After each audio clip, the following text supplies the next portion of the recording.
যে শরীফ ওসমান হাদি হচ্ছে সত্যবাদিতা, ন্যায় পরায়ণতার একটা অন্তত প্রতীক, যে জুলাই আগস্টের পর সব মানুষ নিজ নিজ দলের হয়ে গেল। আর যখনই আপনি কোনো দল করবেন, ওই দলের স্বার্থের বাইরে গিয়ে আপনার মুখ খুলবে না, জিহ্বা আটকা বন্ধ। আর যখনই আপনি গণতন্ত্রের রাজনীতির মধ্যে থাকবেন, তখন মিথ্যা আপনার রক্তের মধ্যে মিশে যাবে।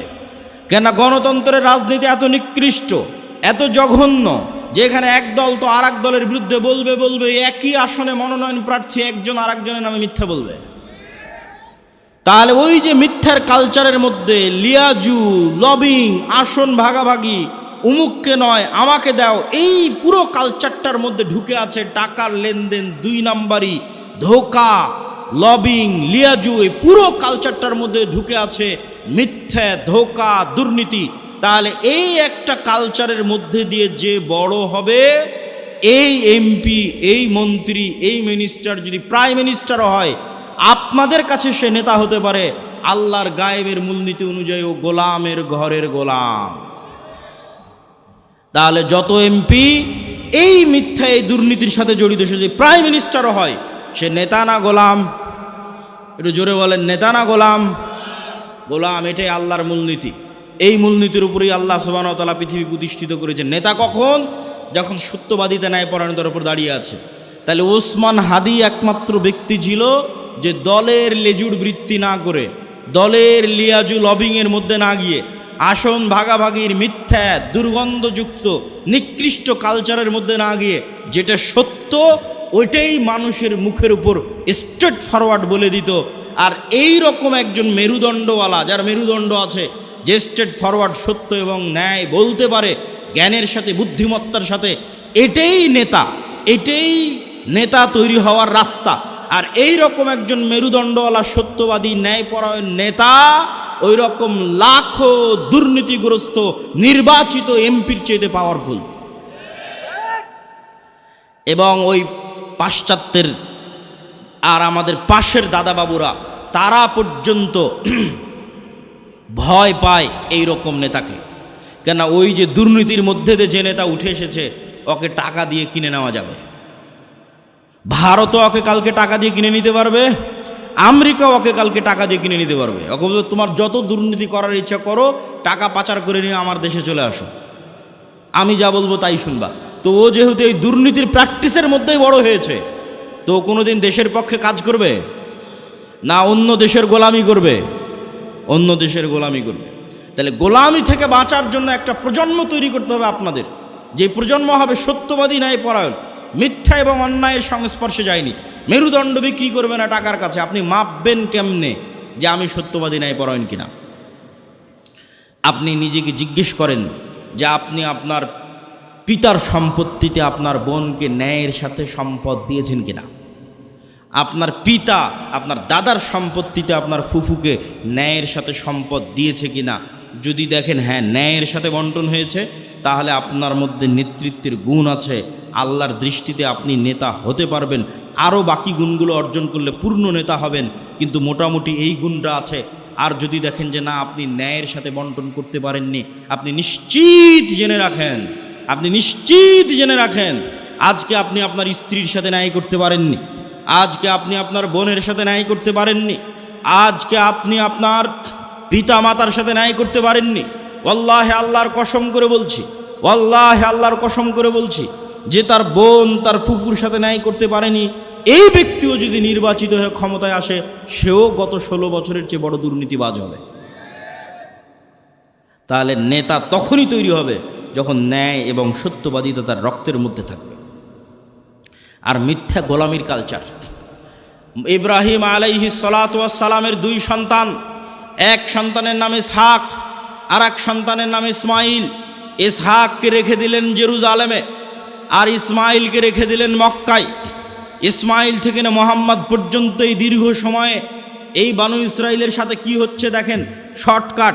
ইসহাকের সন্তান ইয়াকুব, ইয়াকুবের সন্তান ইউসুফ, ইউসুফের 11 ভাই মিলে, পিতা মাতা মিলে মিশরে ইউসুফের মৃত্যুর পরে ফেরাউনের 300 বছরের গোলামি, ফেরাউনের গোলামি থেকে মুসার হারুনের হাত ধরে মুক্তি, মুসার হারুনের হাত ধরে মুক্তির পরে 40 বছর সিনাই মরুভূমিতে পাগলের মতো ঘুরপাক, 40 বছর পর ইউশা বিন নুনের হাত ধরে জেরুজালেম বিজয়, তারপরে পুনরায় আর এক জালেম বাদশার কারণে জেরুজালেম থেকে বিতাড়িত, তারপরে দাউদ, সুলাইমান এবং তালুতের মাধ্যমে জেরুজালেম বিজয়, জেরুজালেম থেকে সারা পৃথিবীতে শাসন ক্ষমতা প্রতিষ্ঠা, তারপরে আস্তে আস্তে জাকারিয়া, ইয়াহিয়া, ঈসা, মারিয়াম, এই যে দীর্ঘ সময় বানু ইসরায়েলের, এই দীর্ঘ সময়ে বানু ইসরায়েলের চরম উত্থান পতন হয়েছে।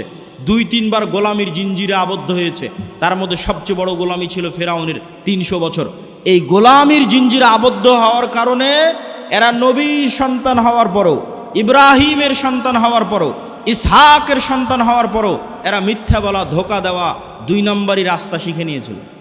এই জন্য আল্লাহ বলল, শনিবারের দিন তোমরা মাছ ধরবা না।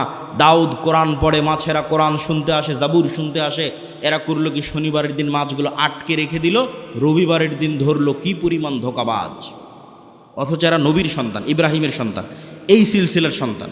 আর এইদিকে এই যে ইসমাইল থেকে মোহাম্মদ পর্যন্ত এই লম্বা সময়, সেম টাইম, এই লম্বা সময়ে মক্কায় কোনো নদী নাই, মক্কায় কোনো ফল ফসল উৎপাদন হয় না, মক্কা কোনো বড় ব্যবসায়িক কেন্দ্র নয়, মক্কা কোনো বড় রাজনৈতিক কেন্দ্র নয়। ফলত বিশ্বের কোনো পরাশক্তি, না রোমান না পারস্য, কেউ মক্কা দখল করেনি।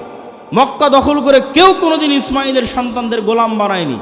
ফলত ইসমাইল থেকে মোহাম্মদ পর্যন্ত ইসমাইলের সন্তানেরা শিরকে লিপ্ত হলেও 2 নম্বরই দুর্নীতি, জুয়াচুরি, ধোকা, এই রাস্তাগুলো থেকে অনেক অনেক দূরে ছিল। এর 2-1টা উদাহরণ আপনি দেখতে পাবেন। Abdul Muttalib, Abu Taleb, Abu Sufian. Abdul Muttalib Muhammad সাল্লাল্লাহু আলাইহি ওয়াসাল্লামের দাদা, ইনি মুশরিক, কিন্তু আব্দুল মুত্তালিবের হিস্ট্রিতে কেউ দেখাতে পারবে না যে ও মিথ্যুক, মানুষের সম্পদ মারে নাই, 2 নম্বরই করে ধোকাবাজি করে, এটা দেখাতে পারবে না। আবু তালেব মুহাম্মদ সাল্লাল্লাহু আলাইহি ওয়াসাল্লামের চাচা, মৃত্যু পর্যন্ত ইসলাম গ্রহণ করেনি আল্লাহর নবী এতবার বলার পরেও। কিন্তু আবু তালেব সত্যবাদী ছিল, ন্যায়পরায়ণ ছিল, মানুষকে ধোকা দিয়ে, মানুষের টাকা নিয়ে মেরে খাওয়া, জুয়াচুরি, ধোকাবাজি, এগুলো বুঝতো না। এই জন্য আল্লাহর নবী বলে গেছে, আল আইম্মাতু মিন কুরাইশ। মক্কা বিজয়ের পর প্রায় সব কুরাইশ ইসলাম গ্রহণ করে নিয়েছিল। সব মক্কা বিজয়ের আগ পর্যন্ত তারা কাফের থাকতে পারে, আল্লাহ নবীর সাথে যুদ্ধ, মারামারি সব কিছু করেছে, কিন্তু মক্কা বিজয়ের পর প্রায় সব কুরাইশ ইসলাম গ্রহণ করে নিয়েছে। আল্লাহ নবী বলেন, আল আইম্মাতু মিন কুরাইশ, আমার উম্মতে যতদিন নেতা হবে, খলিফা হবে, কুরাইশ বংশ থেকে হবে, ইসমাইলের সন্তান থেকে হবে। আবু বকর কুরাইশ বংশের, ওমর কুরাইশ বংশের, ওসমান কুরাইশ বংশের, আলী কুরাইশ বংশের, সব ইব্রাহিমের সন্তান, ইসমাইলের সন্তান। সম্মানিত উপস্থিতি, কি বুঝালাম এটার থেকে? গোলামি মে বদল জাতি হে কওমো কা জমির। গোলামি করলে জাতির চরিত্র চেঞ্জ হয়ে যায়। আমরা যে 190 বছর ব্রিটিশের গোলামি করেছি এবং আমাদের স্বভাব চরিত্র চেঞ্জ হয়ে গেছে, তার একটা আলামত আমি নিজে ইউরোপ সফর করতে গিয়ে পেয়েছি। চাক্ষুষ একটা আলামত বলি। আমি মনে করতাম সারা পৃথিবী ইংরেজি ভাষা দিয়ে চলে। আমাকে যেহেতু কেউ কোনোদিন এই ভুলটা ভেঙে দেয়নি, আমি যেহেতু নিজে প্র্যাকটিক্যালি আমার এই ভুল ধরা পড়েছে, ফলত আমার রিয়েলাইজেশন অনেক গভীর। তো আমি মনে করতাম সারা পৃথিবী ইংরেজি দিয়ে চলে। ইংল্যান্ডেও থাকলাম প্রায় 1 বছর। এই ইংল্যান্ডে থাকা অবস্থায় যখন ফ্রান্স গেলাম, স্পেন গেলাম, ইতালি গেলাম, স্পেনের যখন কর্ডোভা, গ্রানাডায় যাওয়ার জন্য যে বিমানবন্দরে নামলাম, ওই বিমানবন্দরে নেমে এক্সিট লেখাটা আমি ইংরেজিতে খুঁজে পাচ্ছিলাম না। ইংরেজি ভাষার এত অনুপস্থিতি যে বাহিরে যে বের হব, কোন রাস্তা দিয়ে বের হব, কোথায় এক্সিট, কিছু খুঁজে পায় না। সব স্প্যানিশ ল্যাঙ্গুয়েজ। যারা এয়ারপোর্টে দায়িত্ব পালন করছে, ওদের সাথে গিয়ে যে ইংরেজিতে কথা বলবো, ওরাও ইংরেজি বোঝে না। আরে অন্তত এয়ারপোর্টে দায়িত্বশীল তো ইংরেজি বুঝবে। এত উন্নত রাষ্ট্র স্পেন, এত উন্নত রাষ্ট্র ফ্রান্স, এত উন্নত রাষ্ট্র ইতালি, ইংরেজি জানে না। আমার তো মাথায় ঘুরে গেল, কেন ইংরেজি জানে না? তখন আমি রিয়ালাইজ করলাম, আমার মদিনা ইসলামী বিশ্ববিদ্যালয়ের বন্ধু, বাড়ি আফ্রিকা, ও বলতো আর ভাষা ফরাসি। আমি তখন এটা না অত গভীর চিন্তা করিনি যে ওর ভাষা ফরাসি কেন। ফ্রান্সে যখন গেলাম, দেখি ফ্রান্সে সব আফ্রিকান মুসলমান। ফ্রান্সে ভারত পাকিস্তানের মুসলমান কম, আফ্রিকার মুসলমান বেশি।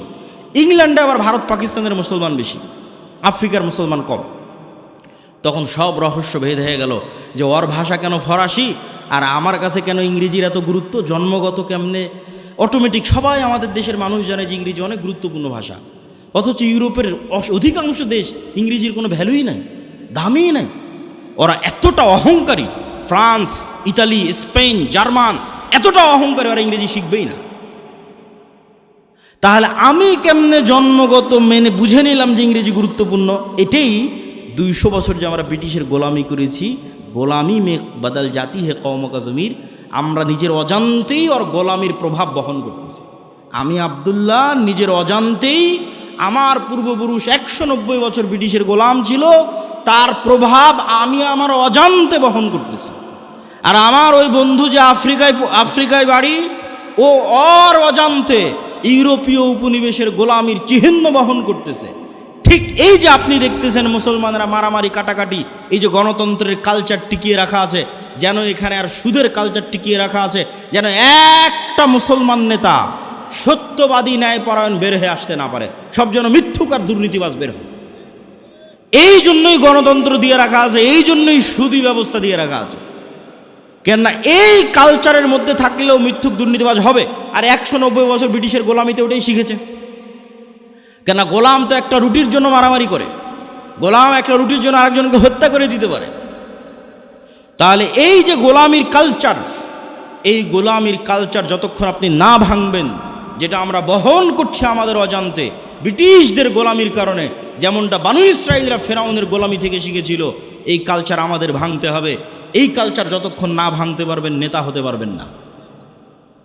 সত্যবাদী ন্যায়পরায়ণ হন, ইসমান হাদির মতো অটোমেটিক নেতা হয়ে যাবেন। আর এই গণতন্ত্রের কালচারে এইরকম সত্যবাদী ন্যায়পরায়ণ নেতা সহ্য করার মতো ক্ষমতা এই আধিপত্যবাদী দখলদারি শক্তির নাই, ফলত গুলি করে উড়িয়ে দিবে। সম্মানিত উপস্থিতি, পয়েন্ট নাম্বার 3, আমাদের 1 নাম্বার পয়েন্ট ছিল অর্থনৈতিক মুক্তি লাগবে গোলামি থেকে মুক্তির জন্য। 2 নাম্বার পয়েন্ট ছিল সত্যবাদী ন্যায়পরায়ণ হতে হবে। পয়েন্ট নাম্বার 3, ইমান বিল গায়েব এবং গায়েবী মদদ। একটা মূলনীতি আজকে এখান থেকে মুখস্থ করে যান, আল্লাহর আসমানি সাহায্য ছাড়া ইসলাম এবং মুসলমানদের বিজয় অসম্ভব, ফুল স্টপ।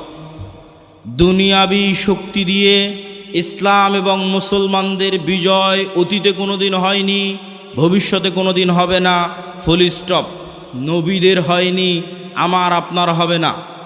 মুসা দুনিয়ার শক্তি দিয়ে বিজয় লাভ করেনি, ইউশা বিন নুন দুনিয়ার শক্তি দিয়ে বিজয় লাভ করেনি, দাউদ সুলাইমান দুনিয়ার শক্তি দিয়ে বিজয় লাভ করেনি।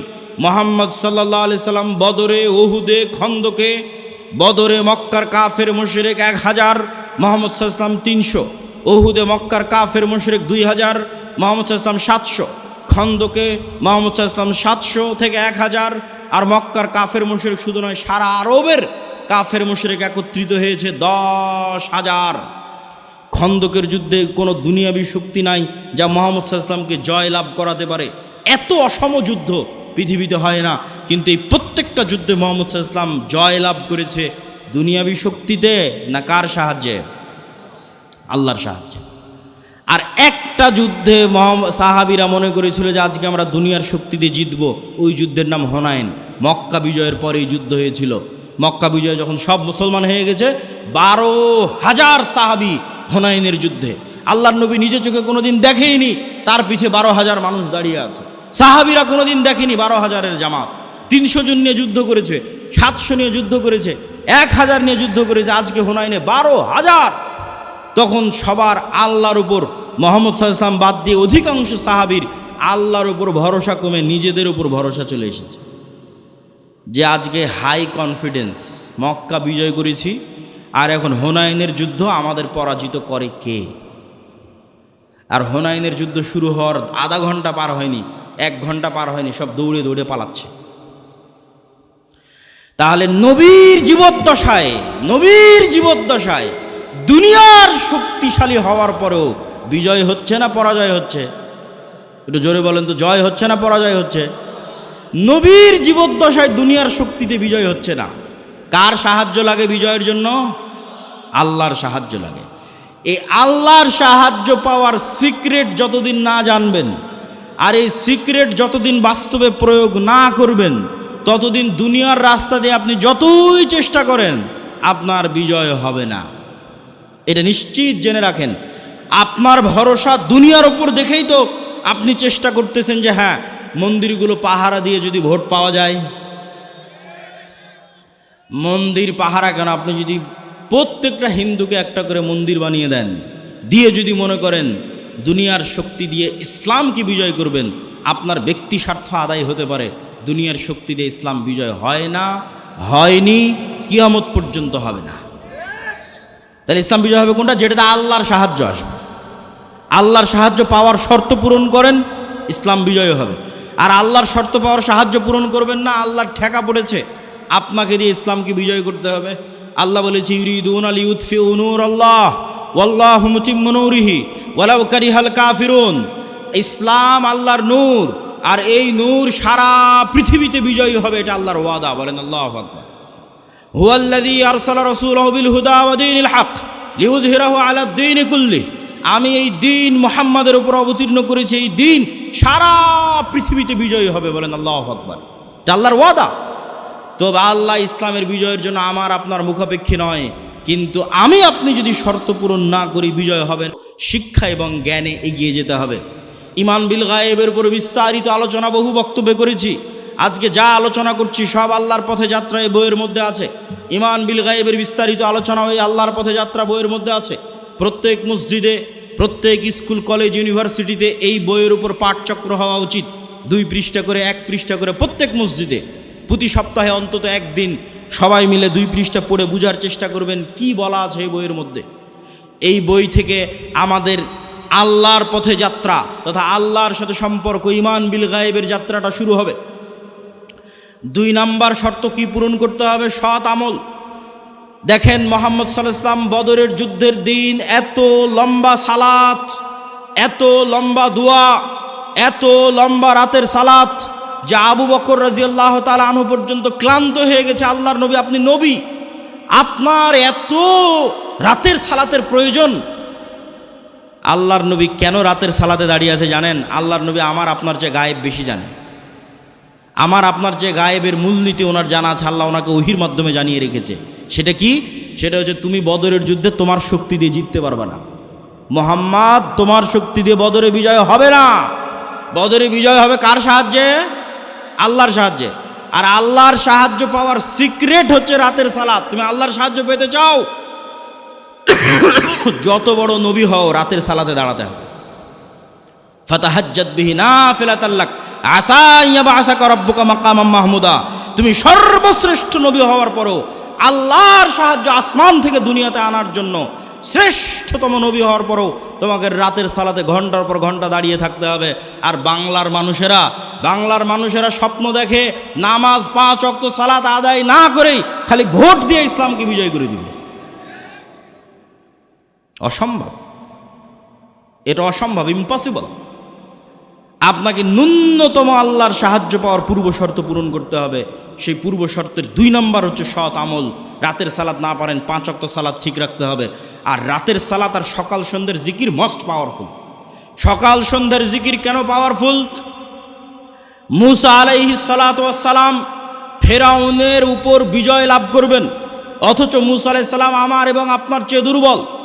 মুসা আলাইহিস সালামকে আল্লাহ বলছে, যাও ফেরাউনের কাছে, ওয়ালা তানিয়া ফি যিকরি, সব সময় আমাকে স্মরণে রাখবা, জিকির ভুলবা না। জিকির না করলে তুমি জিততে পারবে না। জাকারিয়া আলাইহিস সালাতু ওয়াস সালাম আল্লাহর কাছে সন্তান চাইলেন, আল্লাহ বললেন সন্তান হবে। বন্ধা স্ত্রী, বার্ধক্য বয়স, কেমনে সন্তান হবে? আল্লাহ আলামত বলেন। আল্লাহ বললেন সকাল সন্ধ্যা জিকির করো, সন্তান হবে। সকাল সন্ধ্যা জিকির পৃথিবীর এমন বড় সিক্রেট, যা দিয়ে পৃথিবীর এমন কোনো অসম্ভব নয়, যা সম্ভব করা সম্ভব নয়। মুসা যদি ফেরাউনকে পরাজিত করতে পারে, এই অসম্ভব যদি সম্ভব হয়ে যেতে পারে, জাকেরিয়াকে যদি আল্লাহ সন্তান দিয়ে দিতে পারে, তো সকাল সন্ধ্যার জিকির দিয়ে পৃথিবীর সব অসম্ভবকে সম্ভব করা যাবে। কেন? আপনার এই ইয়াকিন থাকতে হবে, ইউসাব্বিহু লিল্লাহি মা ফিস সামাওয়াতি ওয়া মা ফিল আরজ, আসমান জমিন এবং তার মধ্যে যা কিছু আছে, জীব জন্তু, জড়বস্তু, জড় পদার্থ, কীট পতঙ্গ, এই টিস্যু, এই বই, মাইক, মোবাইল, এই কাঠের ডায়াস, এই ক্যামেরা, যা দেখতে পাচ্ছি, এরা এখনও 24 ঘন্টা আল্লাহর তাসবিহ পাঠ করতেছে। বলেন আল্লাহু আকবার। এটা গায়েব। এই গায়েবের মূলনীতি আল্লাহ কোরআনে দিয়ে দিয়েছে, যে তোমরা তো গায়েব জানো না, তোমাদেরকে জানিয়ে দিচ্ছি। এরা সবাই তাসবিহ পাঠ করতেছে। তাহলে আপনিও যখন সকাল সন্ধ্যার জিকির করবেন, এরাও আপনার সেই তাসবিহ বুঝবে। সুলাইমান আলাইহিস সালামেরটা বুঝতো, সুলাইমান আলাইহিস সালাম ওদেরটাও বুঝতো। এরা পরস্পর পরস্পর, আমি যদি সুবহানাল্লাহ বিহামদিহি সুবহানাল্লাহিল আযীম বলি, এগুলো সব কিয়ামতের মাঠে সাক্ষী দিবে। এরা শুনছে, কিয়ামতের মাঠে সাক্ষী দিবে। বলেন আল্লাহু আকবার।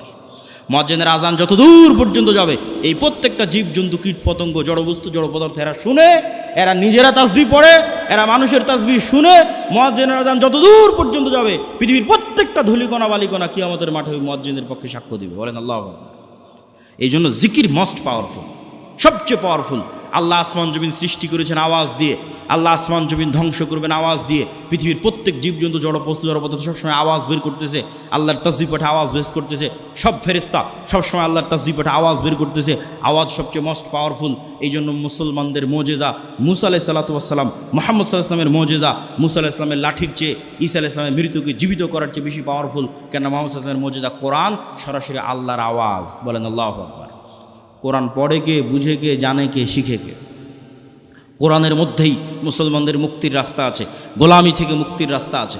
সম্মানিত উপস্থিতি,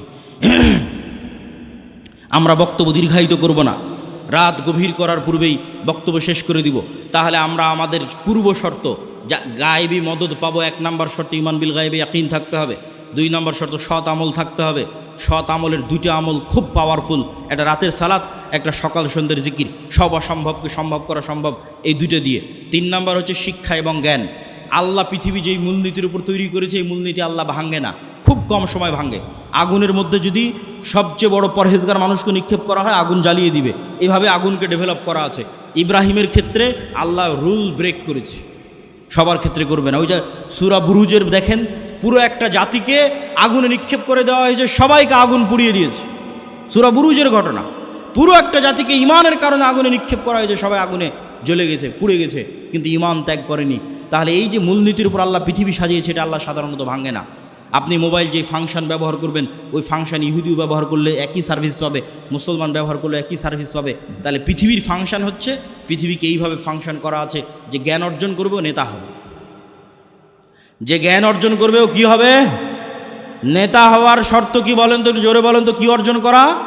জ্ঞান অর্জন করা। দলিল, আল্লাহ নিজেই সবার চেয়ে বড় জ্ঞানী। দলিল, আদম আলাইহিস সালাম ফেরেশতা জিনের চেয়ে জ্ঞানী।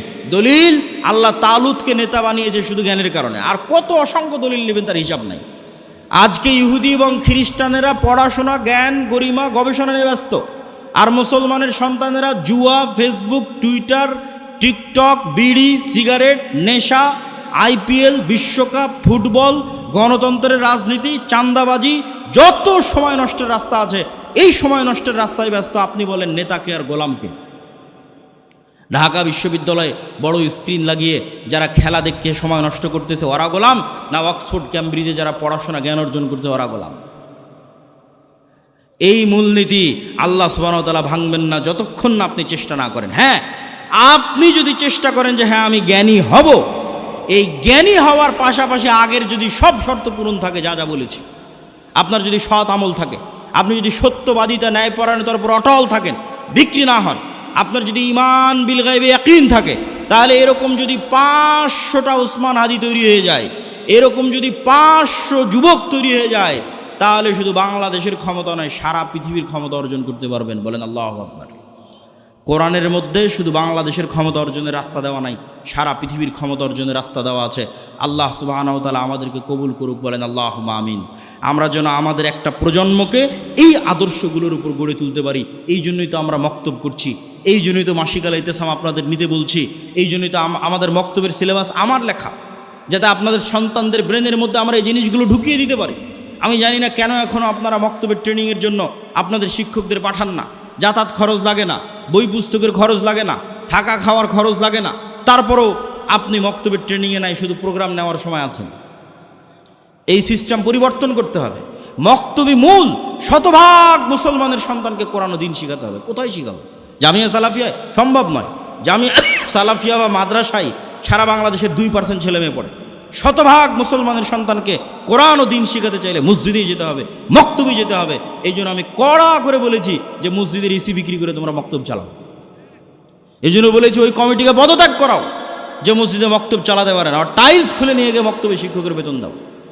তুমি বুঝো না শিক্ষার গুরুত্ব, জ্ঞানের গুরুত্ব? ইহুদি খ্রিস্টানদের থেকে দেখে শিখতে পারো না? শুধু দুনিয়াবি সাজসজ্জা, চাক চিক্ক দিয়ে নেতৃত্ব হয় না। জ্ঞান ছাড়া নেতা হওয়ার কোনো রাস্তা নাই। এই জন্য মক্তব পরিচালনা করতে হবে, শিক্ষকদের ট্রেনিং দিতে হবে, মাসিক আল ইতিসাম প্রতি মাসে নিতে হবে। এত ব্যস্ততার মধ্যে প্রতি মাসে 3টে লেখা থাকে মাসিক আল ইতিসামে, আমার নিজের সম্পাদকীয় থাকে, মিন্নাতুল বাড়ি থাকে, স্বাভাবিক একটা প্রবন্ধ থাকে। আপনাদের আজকের একদিনের নাস্তার চাইতেও 1 মাসের একটা মাসিক আল ইতিসামের দাম কম। ওই মাসিক আল ইতিসাম যদি আপনি না নেন, না পড়েন, তাহলে আপনার কাছে আমি মেসেজটা পৌঁছাবো কীভাবে? এই একদিনের তো এটা অস্থায়ী সম্পর্ক। এজন্য মাসিক আল ইতিসাম, মক্তব, জামিয়া সালাফিয়ার সাথে শিক্ষা প্রতিষ্ঠানগুলোকে মুআদালা করা এবং আমাদের যে কর্জে হাসানা প্রজেক্ট আমরা চালু করেছি মুসলিম বাইতুল মাল, সুদের বিরুদ্ধে যুদ্ধ করার জন্য, মুসলিম সন্তানদেরকে অর্থনৈতিকভাবে সুদ মুক্ত রাখার জন্য আমাদের এই মুসলিম বাইতুল মালের কর্জে হাসানা প্রজেক্টে আমরা ইতিমধ্যেই 30-এর অধিক মানুষকে কর্জ দিয়েছি। প্রায় 15 থেকে 20 লক্ষ টাকার কাছাকাছি আমাদের কর্জ দেওয়া আছে। এটা ধীরে ধীরে আরও বাড়তেছে। যদি রিটার্ন, মানুষ যদি ধোকা না দেয়, এই প্রজেক্ট থেকে যদি মানুষ রিটার্ন দেয় বিনা সুদে 90%-এরও বেশি, তাহলে ইনশাল্লাহ একদিন এই প্রজেক্ট বাংলাদেশে বিপ্লব নিয়ে আসবে। বলেন আল্লাহ কবুল করুক, আল্লাহুম্মা আমিন। একদিন এটা বাংলাদেশের শতভাগ ইসলামী ব্যাংকে পরিণত হয়ে যাবে ইনশাল্লাহ, যদি আল্লাহ কবুল করে। বলেন আল্লাহুম্মা আমিন। এই জন্য আমরা কি আহ্বান করেছি জানেন? আমরা আমাদের কর্জে হাসানা ফান্ডে কারো দান চাই না। কেন? আমরা চাই মানুষের মধ্যে কর্জে হাসানার কালচার তৈরি হোক। আপনি আপনার ব্যাংকে যে টাকা ফেলে রেখেছেন, আপনার বিকাশে নগদে যে টাকা ফেলে রেখেছেন, ফিক্সড ডিপোজিট করে রেখেছেন, আল্লাহর বাস্তে ওই টাকা উঠিয়ে আমাদের মুসলিম বাইতুল মালের কর্জে হাসানা ফান্ডে জমা দেন। আপনার যখন প্রয়োজন আবার উঠিয়ে নেবেন। আমরা আপনার ওই টাকা থেকে ন্যূনতম একটা অংশ, দেখা যাচ্ছে 10-2%, 3% একটা অংশ হয়তো আমরা দিনী ভাইদের কর্জ দিচ্ছি। আবার ওই কর্জ যখন রিটার্ন আসছে তখন আবার সেখানে ওইটা অ্যাড হয়ে যাচ্ছে, আর আপনি যখন চাচ্ছেন তখন আপনি ফেরত পেয়ে যাচ্ছেন। আলহামদুলিল্লাহ, আমাদের অনেক ভাই আমাদের কর্জে হাসানা ফান্ডে তাদের টাকা জমা রেখেছে এবং তাদের যখন প্রয়োজন হচ্ছে তখন তারা ফেরতও নিচ্ছে। এটা একটা আমরা কালচার তৈরি করতে চাচ্ছি, যাতে আমাদের সেই সুদূর প্রসারী যে লক্ষ্য আছে সেই লক্ষ্যের দিকে এগিয়ে যেতে পারি। আল্লাহ সুবহানাহু ওয়া তাআলা আমাদের কবুল করুক। আর সবার প্রতি আহ্বান থাকবে, আমাদের বইগুলোকে মূল্যায়ন করবেন, বিশেষ করে আল্লাহর পথে যাত্রা এবং শাইখ আব্দুর রাজ্জাক বিন ইউসুফের যে বই আছে, সালাতের বই, দোয়ার বই, আর জামিয়া সালাফিয়ার জন্য দোয়া করবেন এবং শরীফ ওসমান হাদি ভাই সহ বাংলাদেশের জন্য দোয়া করবেন। আল্লাহ যেন বাংলাদেশের 16 কোটি মুসলমানকে হিন্দুদের দয়ার ওপর ছেড়ে না দেয়। বলেন আল্লাহুম্মা আমিন। আল্লাহ যেন বাংলাদেশের 16 কোটি মুসলমানের রহম করে, দয়া করে, আমাদের এই স্বাধীন সার্বভৌম ভূখণ্ডের স্বাধীনতা এবং সার্বভৌমত্ব যেন হেফাজত করে। আল্লাহুম্মা আমিন। ওয়া আখিরু দাওয়ানা আনিল হামদুলিল্লাহি রাব্বিল আলামিন। আসসালামু আলাইকুম ওয়া রাহমাতুল্লাহি ওয়া বারাকাতুহু। সবাই বৈঠক শেষের দোয়া পড়ি, কেননা আমার ধারণা আর তো কিছু বলার নাই। সবাই বলেন সুবহানাকা আল্লাহুম্মা ওয়া বিহামদিকা আশহাদু আল্লা ইলাহা ইল্লা আনতা আস্তাগফিরুকা ওয়া আতুবু ইলাইক। আপনারা অনেক কষ্ট করে এখানে উপস্থিত